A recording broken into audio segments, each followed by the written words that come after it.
ძვირფასო თანამემამულეებო, მოგესალმებით. დღეს თქვენთან ერთად უნდა განვიხილოთ ძალიან მნიშვნელოვანი განცხადება, რომელიც გააკეთა გუშინ ისრაელის საგარეო საქმეთა მინისტრმა თავისი ვიზიტის დროს აზერბაიჯანის დედაქალაქ ბაქოში. და ეს განცხადება, ჩემი აზრით, გარკვეულწილად სკანდალურიც კი არის იმ კონტექსტში, რა ინფორმაციას ვიგებთ ამ განცხადებიდან და რა დასკვნების გამოტანა შეგვიძლია, გიდეონ საარმა განაცხადა, რომ აზერბაიჯანი გარკვეული პერიოდია უკვე აღარ თამაშობს შუამავლის როლს თურქეთსა და ისრაელს შორის და ასეთ როლს აქტიურად ასრულებდა სწორედ 2025 წლის აპრილში, როდესაც 9 აპრილს ბაქოში შედგა შეხვედრა ისრაელის და თურქეთის მაღალი რანგის, არა უმაღლესი ტექნიკური და სამხედრო წარმომადგენლებს შორის, რომლებმაც განიხილეს დეესკალაციის გარკვეული საკითხები მიმართულება ამ კუთხით, ანუ განვითარება და ნაბიჯები დეესკალაციის მხრივ ორმხრივ ურთიერთობებში, განსაკუთრებით სირიის ცაში. და ახლა უკვე შეგვიძლია ვთქვათ, რომ ეს განცხადება ბუნებრივია, რომ ნიშნავს იმას, რომ გარკვეული პერიოდია, სულ მცირე რამდენიმე თვე ალბათ, რაც ეს პროცესი შეწყვეტილია და რაც იმას რეალურად ნიშნავს, რომ აზერბაიჯანმა თავისი აი ამ საგარეო პოლიტიკური ვექტორიდან ორივე სკამზე ჯდომის ერთდროულად სტრატეგიიდან, ანუ ერთდროულად თურქეთის მოკავშირედ ყოფნაც და ესე იგი აზერბაიჯანის მხრიდან და ასევე ისრაელის მოკავშირედ ყოფნაც პრაქტიკულად გადახედა გარკვეულწილად, მაგრამ ამავდროულად ეს გადახედვა უკავშირდება არა სურვილს, არამედ იმ პრაქტიკულ რეალობას, რომ ერთმანეთთან თანხვედრაში აღარ არის ერთდროულად ამ ორივე ქვეყნის მოკავშირედ ყოფნა და ჩვენ ამაზე თქვენთან ერთად ახლა ვისაუბრებთ დეტალურად. კონკრეტულად ამ განცხადების გავლენაზე, რა ტიპის ურთიერთობები აქვს თურქეთს ისრაელთან და რა სიტყვობს თურქეთი აზერბაიჯანისგან, რა დამოკიდებულება აქვს თურქეთში აზერბაიჯანის პოლიტიკის მიმართ, რომელიც ისრაელთან აგრძელებს თანამშრომლობას. გიდეონ საარის ვიზიტის ფარგლებში ბაქოში საერთოდ კიდევ რა საკითხები განიხილეს და რა განცხადებები გააკეთა ისრაელის საგარეო საქმეთა მინისტრმა და ზოგადად რა შეიძლება ველოდოთ აი ამ პროცესებისგან და ამ მნიშვნელოვანი ფაქტობრივი ცვლილებისგან, რომლის შესახებაც დღეს შევიტყეთ. პირველ რიგში მინდა გთხოვოთ, რომ აუცილებლად მოიწონოთ ეს ვიდეო ლაიქის დაჭერის მეშვეობით, რაც არის ძალიან მნიშვნელოვანი ჩვენი არხის შემდგომი განვითარებისთვის და ამით თქვენ მხარს უჭერთ ახალი ანალიზების მომზადებას. დაწერეთ თქვენი მოსაზრებები კომენტარებში, აუცილებლად გამოიწერეთ არხი, ჩართეთ შეტყობინებები და ასევე შეგიძლიათ მხარი დაუჭიროთ არხს აღწერაში მოცემული საშუალებების მეშვეობით. დიდი მადლობა და გადავიდეთ უშუალოდ უკვე საკითხის განხილვაზე. გეტყვით, რომ ვიზიტი გიდეონ საარის, ისრაელის საგარეო საქმეთა მინისტრის დაიწყო გუშინ 26 იანვარს ბაქოში და ამ ვიზიტის ფარგლებში მიზანი არის ზოგადად ორმხრივი ურთიერთობების გაღრმავება. თუმცა ყველაზე ხმაურიანი განცხადება სწორედ ის გაკეთდა, რომ ბოლო პერიოდია შეწყდა აზერბაიჯანის მიერ შუამავლის როლის თამაში და ხელი შეწყობა ისრაელსა და თურქეთს შორის ინფორმაციის გაცვლის და ამაზე პრინციპში გიდეონ საარმა იქვე გამოთქვა, რომ ისრაელს სურვილი არ აქვს დაძაბოს ურთიერთობები თურქეთთან და რეალურად ისურვებდა თურქეთთან ურთიერთობების აღდგენას. უნდა გითხრათ, რა თქმა უნდა, რომ ეს ურთიერთობები დაძაბულია არა ისრაელის პოლიტიკის გამო, არამედ თურქეთის გადაწყვეტილებით. თურქეთმა მიიღო გადაწყვეტილება, რომ ჩაკეტოს ყველა ხერხი კომუნიკაციის ვაჭრობის თანამშრომლობის ისრაელთან და ამაზე ახლა ასევე ვისაუბრებთ. გარდა ამისა, პრინციპში უნდა ვთქვათ, რომ ეს გადაწყვეტილება, რა თქმა უნდა, ეფუძნება იმას, რომ აზერბაიჯანი ცდილობს დაბალანსებას ორ საკუთარ მოკავშირეებს შორის. პრინციპში აღნიშნულ პრესკონფერენციაზეც, რომელიც გაიმართა ბაქოში, ისრაელის და აზერბაიჯანის საგარეო საქმეთა მინისტრებმა განაცხადეს, რომ სტრატეგიული პარტნიორები არიან და რომ რეგიონში უსაფრთხოება და სტაბილურობა ეფუძნება, ანუ დიდ ახლო აღმოსავლეთის რეგიონში, სწორედ ისრაელის და აზერბაიჯანის ურთიერთობებზე და ამავდროულად აღნიშნეს მხარეებმა, რომ ვაჭრობა, ტურიზმი, ენერგეტიკა, თავდაცვა და ხელოვნური ინტელექტი არის პრიორიტეტული მიმართულებები ორმხრივი თანამშრომლობის. აქვე მხარეებმა აღნიშნეს, რომ თელ-ავივში 2023 წელს აზერბაიჯანის საელჩოს გახსნას ჰქონდა ძალიან დიდი მნიშვნელობა ორმხრივი ურთიერთობის განვითარების მიმართულებით და თუ თურქეთმა მთლიანად შეწყვიტა ისრაელთან ყველანაირი ვაჭრობა პრაქტიკულად, კერძოდ ისრაელის ავიაციისთვის ჩაკეტილია თურქული ცა, ისრაელის გემებისთვის ჩაკეტილია თურქული პორტები, თურქული ნავებისთვის და ისრაელის ნავებისთვის თურქული პორტები. ამ პროცესში შეგვიძლია ვთქვათ, რომ აზერბაიჯანსა და ისრაელს შორის ეკონომიკური კავშირები მხოლოდ და მხოლოდ იზრდება. და მაგალითად 2025 წელს, ანუ გასულ წელს 50%-ით გაიზარდა ტვირთბრუნვა ორ ქვეყანას შორის $360 მილიონ-მდე. აქედან დაახლოებით 60,000 ასევე ებრაელი ტურისტი იყო ჩასული აზერბაიჯანში. და უნდა ვთქვათ, რომ მხარეები ამ დღეების განმავლობაში, ამ ვიზიტის ფარგლებში აპირებენ კონფერენციის გამართვას ბიზნეს თემატიკაზე, რომელიც მოიცავს წყლის რესურსების მართვას, კიბერუსაფრთხოებას, ჯანდაცვას, სოფლის მეურნეობას და ენერგეტიკას. ენერგეტიკული მიმართულებით აღსანიშნავია, რომ ისრაელის საგარეო საქმეთა მინისტრმა ისაუბრა, რომ SOCAR-ს, ანუ აზერბაიჯანის სახელმწიფო ნავთობ კომპანიას, გაზზეც არის პასუხისმგებელი, ნავთობის და გაზის კომპანია, შეგვიძლია ასე აღვნიშნოთ, აქვს 10%-იანი წილი ისრაელის გაზის საბადო თამარში, ასე ვთქვათ, აი ამ საბადოს წილი აქვს და ანალიტიკოსების ინფორმაციით აზერბაიჯანი ამ მომენტისთვის ისრაელის საჭიროებების, ნავთობის საჭიროებების 40%-ს ამარაგებს.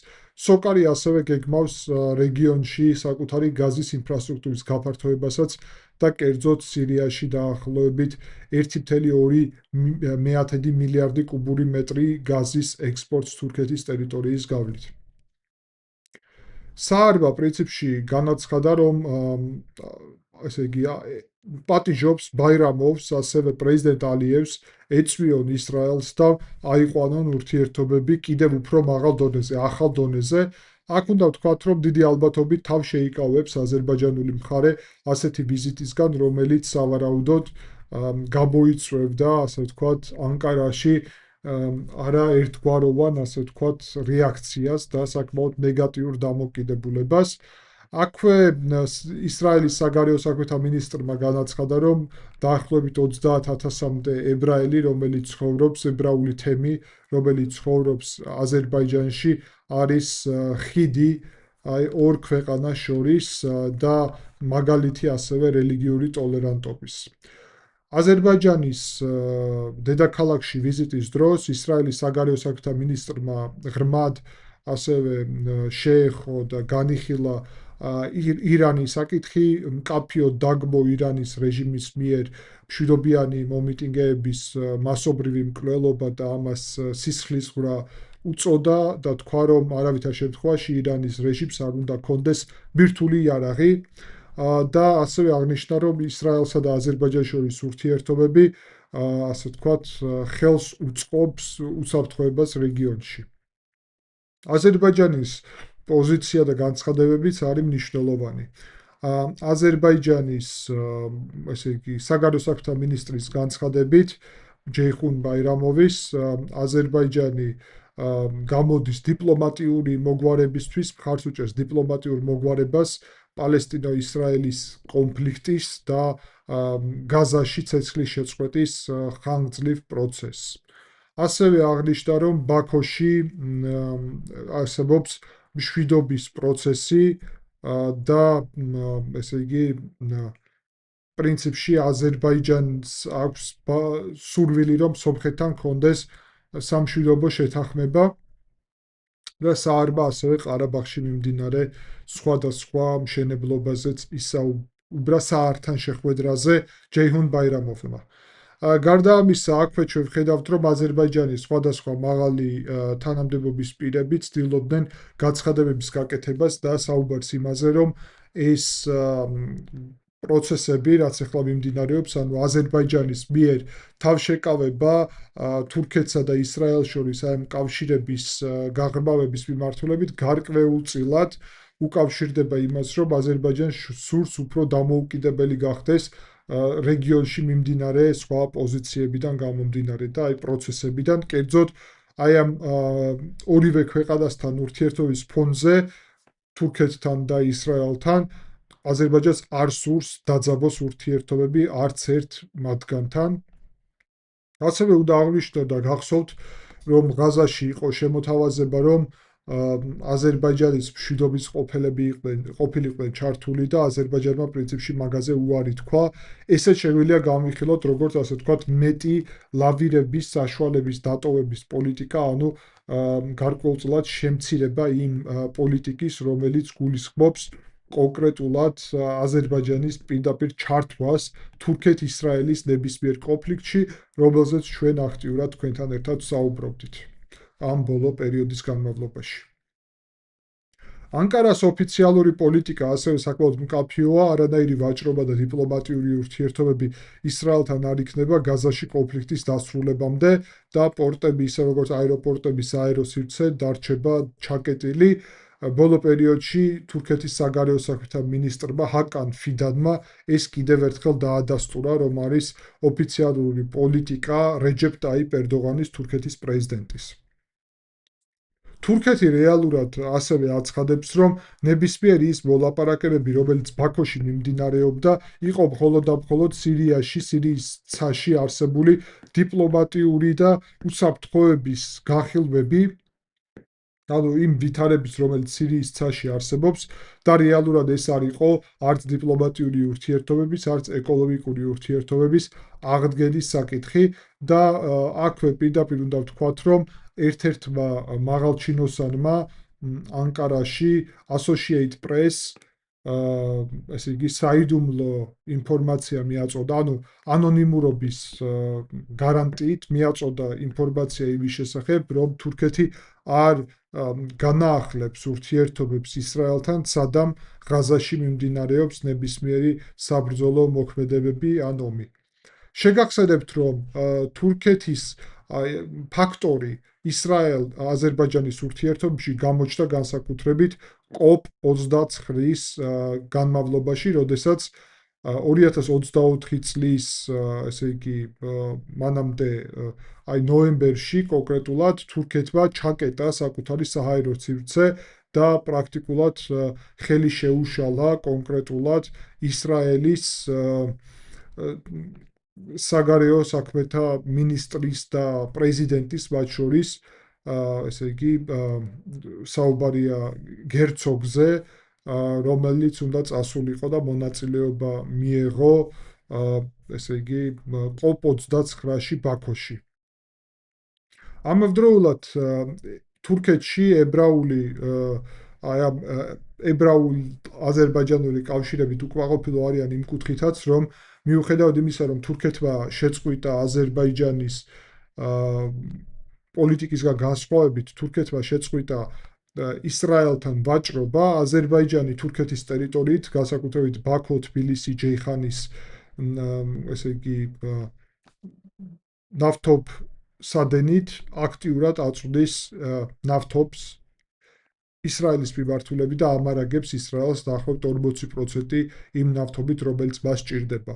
ჩვენ თქვენთან ერთად გვახსოვს, რომ 1 იანვარს სტამბოლში გაიმართა ძალიან დიდი აქცია, რომელიც იყო ორგანიზებული ერდოღანის შვილის, ესე იგი, ბილალ ერდოღანის მიერ და რომელიც ეძღვდებოდა პალესტინის საკითხს და გვახსოვს დეტალურად განვიხილეთ ეს და აქ ასევე ბმული იქნება მაგ ანალიზზე.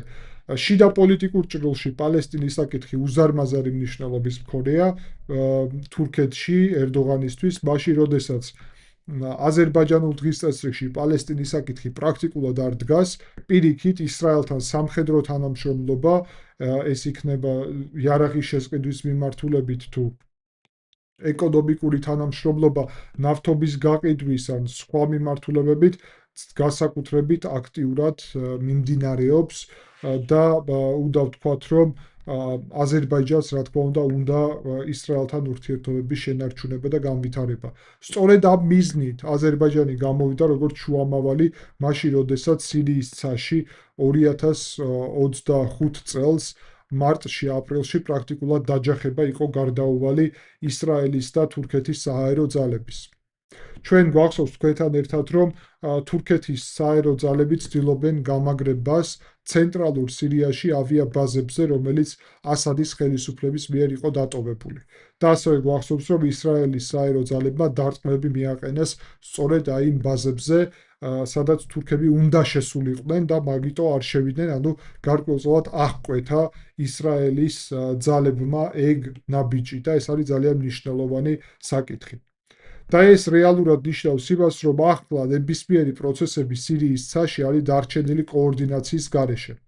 ანუ უნდა ვთქვათ, რომ დაახლოებით ნახევარი წლის განმავლობაში ბოლო, რადგან ჩემი ვარაუდით ეს ერთი თვის ამბავი რო ყოფილიყო, ან ორი თვის, ნამდვილად სააშკარაოზე ამას ისრაელი არ გამოიტანდა აი ამ განცხადებით საგარეო საქმეთა მინისტრის, პრაქტიკულად უნდა ვთქვათ, რომ ეს ნიშნავს იმას, რომ აი იმ გაზაფხულზე მიმდინარე მოლაპარაკებების შემდეგ ბაქოში ეს ფორმატი არის ჩაშლილი და მაგის შედეგად პრაქტიკულად ახლა გვაქვს რეალობა, როდესაც პირდაპირი კავშირები ისრაელსა და თურქეთს შორის არ არსებობს.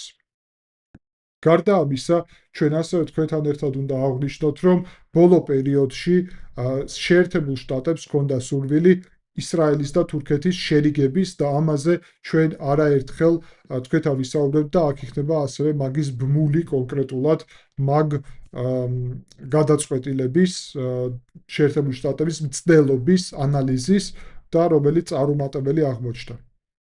ასევე უნდა ვთქვათ თქვენთან ერთად, რომ ბოლო პერიოდის განმავლობაში ვხედავთ ისრაელ, კიპროსის და ესე იგი საბერძნეთის აი ეს სამხრივი ფორმატის ჩამოყალიბება, რომელიც არის გარკვეულწილად თურქეთის საპირწონედ, ასე ვთქვათ, ასევე სირიაში მიმდინარე ქურთების და დრუზების პროცესები, რასაც აქტიურად ვიხილავთ, ასევე ლიბანში მიმდინარე მოვლენები, აქ იქნება მაგ ყველაფრის ესე იგი ბმულები და შეგიძლიათ გვერდზეც ასევე ანალიზის გრაფაში იხილოთ ეს ყველა ანალიზი, ეს ყველა თემა, რომელიც არის ძალიან მნიშვნელოვანი და შესაბამისად მთელი სურათი ჩანს პრაქტიკულად, რომ ისრაელსა და თურქეთს შორის ურთიერთობები ახლა ისეთ დაძაბულ ფაზაში არის გადასული, რომ ეს რეალურად არსებითად განსხვავდება იმ პერიოდისგან. ანუ აღარ არსებობს შუამავალი აზერბაიჯანი, აზერბაიჯანმა პრაქტიკულად უარი თქვა ამ შუამავლობის როლზე,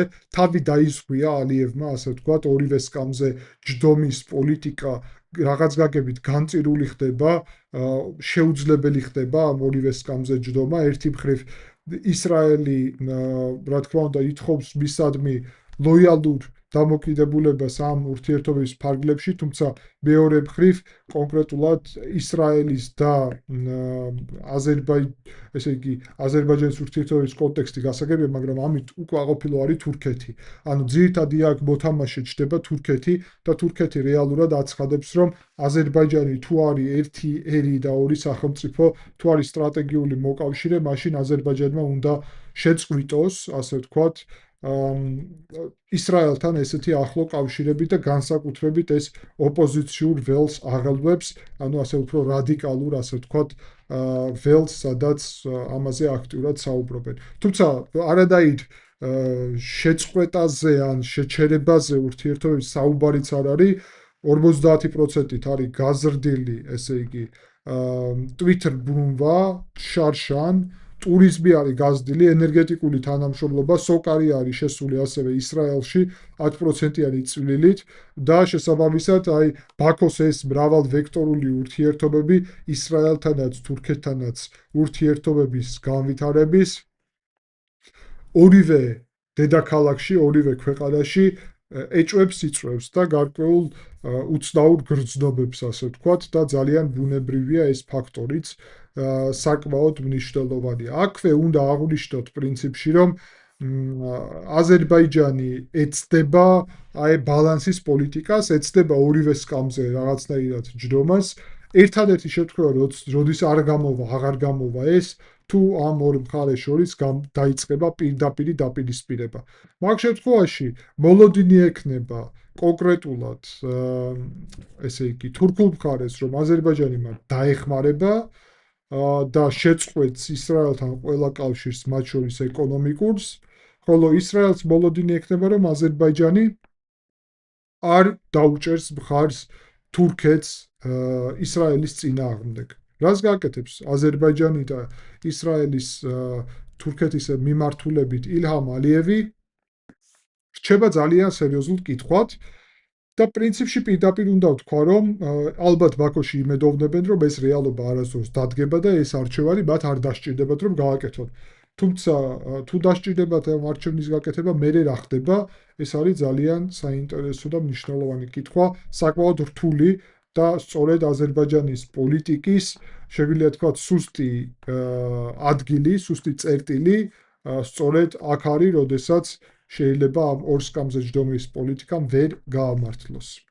ვფიქრობ, რომ საკმაოდ საინტერესო და მნიშვნელოვანი თემა არის.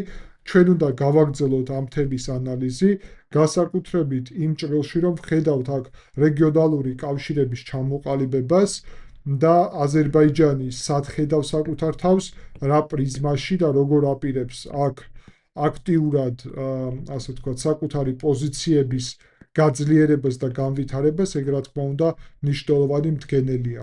რა თქმა უნდა, ეს ყველაფერი ასევე კავშირშია საქართველოსთანაც.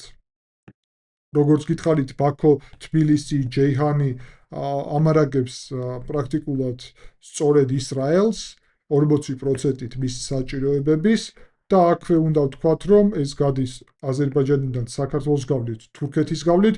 თურქეთი უკმაყოფილო არის, შეიძლება რაღაც მოხდეს მანდ ზოგადად, მაგრამ აზერბაიჯანს და საქართველოსაც ძალიან ჭირდება ეგ პროცესი და აქ თურქეთიც არის მთავარი ერთ-ერთი საკვანძო მოთამაშე, ასე რომ არ უნდა გამოვრიცხოთ ეს პროცესი და ეს როლი. საქართველოს რა ინტერესი აქვს, რა თქმა უნდა, თურქეთი არის ჩვენი მეზობელი, ისრაელთან გვაქვს მნიშვნელოვანი ისტორიული და ახლაც კავშირები და ასე ვთქვათ, საქართველოს მიერ ორ სკამზე ჯდომის პოლიტიკა გაცილებით წარმატებით შეიძლება წარიმართოს ჩემი აზრით, ვიდრე აზერბაიჯანის მიერ, იმიტომ რომ ჩვენ გარკვეულწილად ორივე ქვეყნისგან სათანადო დისტანციაზე, თანაბარ დისტანციაზე ვართ, გარკვეულწილად. ხოლო აზერბაიჯანის შემთხვევაში ეს ასე არ არის. რაც არ უნდა ახლოს იყოს ისრაელთან, ერთი ორი სახელმწიფო კონცეფცია მას ხდის გაცილებით უფრო ახლოს თურქეთთან და მოლოდინები თურქეთის მხრიდანაც არის წარმოუდგენლად განსხვავებული აზერბაიჯანის მიმართ, ვიდრე მაგალითად ჩვენს მიმართ. ვფიქრობ, რომ მნიშვნელოვანი თემა და უნდა ამ თემაზე ასევე გავაგრძელოთ საუბარი. დიდი მადლობა ყურადღებისთვის, არ გვავიწყდება დალაიქება, კომენტარის დაწერა, არხის გამოწერა. შევხვდებით შემდეგი ანალიზის დროს. დიდი მადლობა.